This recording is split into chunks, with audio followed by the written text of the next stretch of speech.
A reminder, if you haven't cast your vote yet, polls close tonight at 7. You still have time to get out there, exercise your civic duty. Now, throughout this campaign season, Facing South Florida's Jim DeFede has been breaking down the campaigns and issues, and nobody likes numbers more than Jim DeFede. Love them. And you came here prepared with numbers. Yeah, so let's talk about how the early voting is going so far. I think we told you yesterday that the Republicans were going into Election Day with about a 300 or so thousand vote advantage.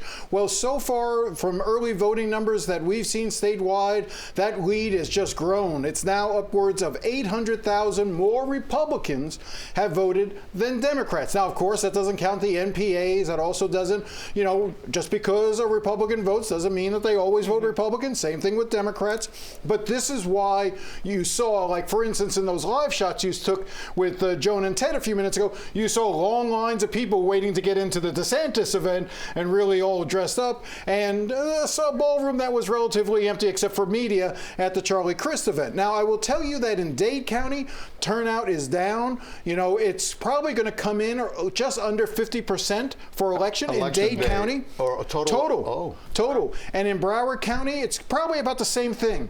Now, statewide, 4 years ago, last governor's race, we saw about a 63% statewide turnout.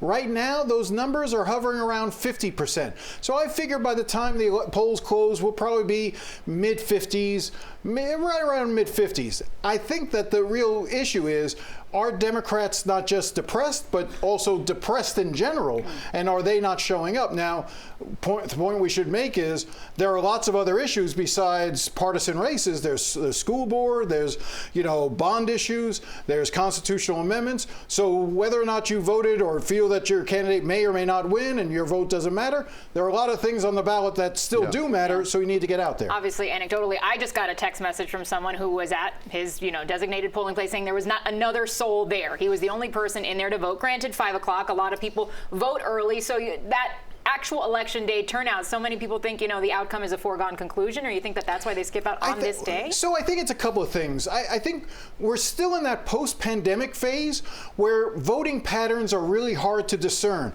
We saw during COVID that a lot of people, both Republicans and Democrats, used early voting, absentee voting as a way to avoid election day voting. I think it's going to take a few more cycles before we see.